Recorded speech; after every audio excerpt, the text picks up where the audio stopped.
Hello বন্ধুরা, আসসালামু আলাইকুম। লামিজ রুমে তোমাদের সবাইকে স্বাগতম। প্রথম থেকে যারাই আমার ভিডিওটা দেখতেছো সবাইকে জানাই অসংখ্য ধন্যবাদ। আশা করি তোমরা সবাই ভালো আছো। আলহামদুলিল্লাহ, আমরাও ভালো আছি। আজকে সন্ধ্যা থেকে বৃষ্টি পড়তেছে, মানে এটা আমি যখন ভয়েস দিচ্ছি, হয়তো ভিডিওটা তো পরের দিন শুনবা। যখন ভয়েস দিচ্ছি তখন কিন্তু বৃষ্টির ফোঁটা টুপটুপ করে পড়তেছিল। আমি যখন কাজগুলো করি আসলে তারপরের দিনই আমি সেইটার ভিডিও দিই, মানে প্রতিদিনের ভিডিও ভয়েস দেখা যায় একটা আগের দিন করে রাখতে হয়। তাই হয়তো আজকে যারা বিকালের বৃষ্টিটা অনুভব করেছো তারা বুঝতে পারবে যে বৃষ্টিটা আসলে আজকে অনেক সুন্দরভাবে এসেছে। আমি তো ভিজার জন্য প্রস্তুত ছিলাম, কিন্তু দুপুর হয়ে গেছে, বিকাল টাইম, এই জন্য হয়তো বৃষ্টিতে ভিজা হয়নি।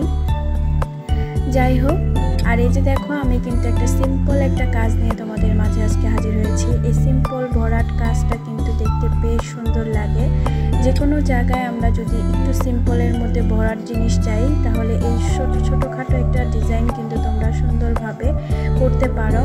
এটা তোমরা কামিজ বলো, যে কোনো জায়গায়, মানে আমরা অনেক সময় আছে না, টুকিটাকি কিছু কাজের জন্য একটা সিম্পল একটা কাজ খুঁজি, ভরাট আবার দেখতেও সুন্দর লাগবে। ঠিক সেই ধরনের এই একটা কাজ। আর ফুলটা কিন্তু আমি করজ স্টিচ দিয়ে করতেছি, মানে সম্পূর্ণ ফুল বলো পাপড়ি বলো সবটাই ভরাট একটা সেলাই হবে করজ স্টিচ দিয়ে। আর এই করজ স্টিচটা করতে যে এতটা সহজ হয়ে যায়, খুবই ইজিভাবে এই কাজটা সম্পূর্ণ করতে পারবে। আর যেসব বন্ধুরা আমার ভিডিওটা দেখা শুরু করেছো, প্লিজ ছোট্ট একটা লাইক দিয়ে দিও। তোমাদের ছোট্ট একটা লাইক আমার ভিডিওটা সবার কাছে পৌঁছে দিবে। আর যারা অলরেডি এই কাজটা করে দিয়েছো তোমাদেরকে অসংখ্য ধন্যবাদ। আমার চ্যানেলে অনেক নতুন বন্ধুরা এসেছো, আমি জানি না কাদের ব্যাগ দিয়েছে বা কাদের ব্যাগ দেয়নি। যদি তোমাদের কারো ব্যাগ না দিয়ে থাকে, অবশ্যই আমার কমিউনিটি বক্সে এসে একটা নক দিও। আর যারা আমার চ্যানেলে নতুন এসেছো, আমার ভিডিওটা দেখতেছো, প্লিজ আমার ভিডিওটা সম্পূর্ণ ওয়াচ করো। যদি তোমাদের ভালো লেগে যায়, অবশ্যই আমার চ্যানেলটা সাবস্ক্রাইব করে আমার পাশে থেকে যেতে পারো। অল অপশনটা ক্লিক করে রেখো, যাতে পরবর্তীতে ভিডিও আপলোড করলে তোমাদের কাছে নোটিফিকেশন চলে যায়। আর এই যে দেখো, আমি ক্রস স্টিচ দিয়ে কিন্তু ফুলের ডিজাইনটা সম্পূর্ণ কমপ্লিট করে ফেলতেছি। আসলে এই স্টিচটা দিয়ে ফুলটা করলে ফুলটাও দেখতে বেশ ভালো লাগতেছে। আমি হয়তো এই ডিজাইনটা একটা হিজাবে করব ভাবতেছি, কারণ আমার অনেকগুলো হিজাব এভাবে পড়ে আছে। একটু গর্জিয়াস করে নিতে পারলে একটু ভালো লাগবে। আসলে ভিড়ে থাকি যে নিজের জন্য যে কিছু একটা করব, সেটারও সময় লাগে, পাই না। আর এক কথা হচ্ছে একটু অলসতাও ধরে যে নিজেরই তো। তারপরেও দেখি একটু ফ্রি হলে নিজের জন্য কিছু কাজ করব ভাবতেছি। আর এই যে দেখো, এটার ভিতরে আমি একটা ডাল শিলি দিয়ে নিচ্ছি।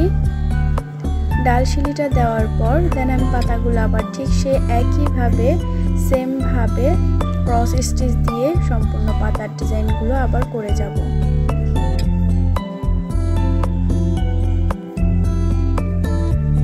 কারা কারা এই বৃষ্টিতে ভিজেছো অবশ্যই কমেন্ট করে আমাকে জানিও। আজকের ঢাকাতে যে বৃষ্টিটা হয়েছে আসলে অনেক দেখতে এত ভালো লেগেছে, কি বলবো। আর যেহেতু ভিডিওটা তোমরা এখন শুনতেছো, ভয়েসটা আমি যখন দিয়েছি তখন এই বৃষ্টিটা ছিল রাতের বেলা, আবার বিকেল থেকেই বৃষ্টি হচ্ছিল।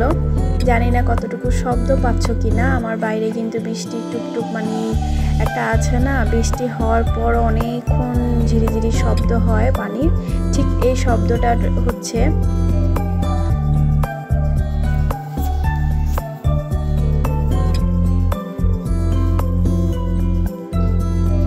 তোমাদের সাথে কথা বলতে বলতে কিন্তু আমার ক্রস স্টিচের কাজটা কিন্তু অলরেডি কমপ্লিট হয়ে যাচ্ছে, দেখতেই পাচ্ছ। ওই যে বললাম, খুবই সহজ একটা কাজ, কিন্তু দেখতে কিন্তু বেশ ভালো লাগতেছে। আর আমি এটার জন্য কিন্তু লাল সুতা ইউজ করেছি ফুলের জন্য, আর পাতাটার জন্য আমি শেডের একটা সুতা ইউজ করেছি, জলপাই আর সিদ্ধ জলপাই, দুইটা কালারে মিলে। এতে করে কি উপরের থেকে একটু নিচের দিকে একটু হালকা একটা পাতার শেড আসবে, দেখতেও ভালো লাগবে। তোমরা চাইলে এক কালারও করতে পারো, কোনো সমস্যা নাই।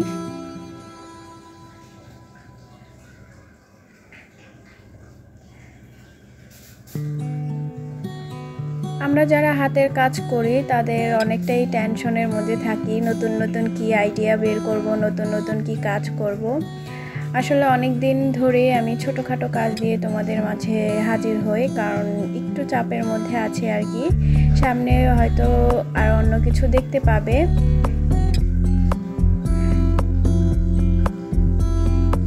আর এই যে দেখো আমার পাতাটা কিন্তু কমপ্লিট হয়ে গেছে। আমরা কাজ করার পর অনেকেই বলি যে কাপড় কুঁচকে যায়, আসলে এটা কাজের উপরে ডিপেন্ড করে তোমার ফ্রেমটা কতটুকু আটকে নিয়েছো ভালোভাবে। আমি যেহেতু ছোট ছোট কাপড়ে কাজ করি, ফ্রেম আটকাতে আমার কিন্তু অনেকটা কষ্ট হয়, কিন্তু তারপরেও দেখবে আমার কাজের ফিনিশিংটা আমি আজকে তোমাদের দেখাবো যে একটু কুঁচকায় নাই। এই যে দেখো আমি একটু বড় সেলাই করেছি, একটুও কিন্তু কুঁচকায় নাই, একবারে যেমনটা ওইরকমই। এটা আয়রন করলে আরও সুন্দর হবে। আজকে এই পর্যন্ত, সবাই ভালো থেকো, সুস্থ থেকো, আল্লাহ হাফেজ।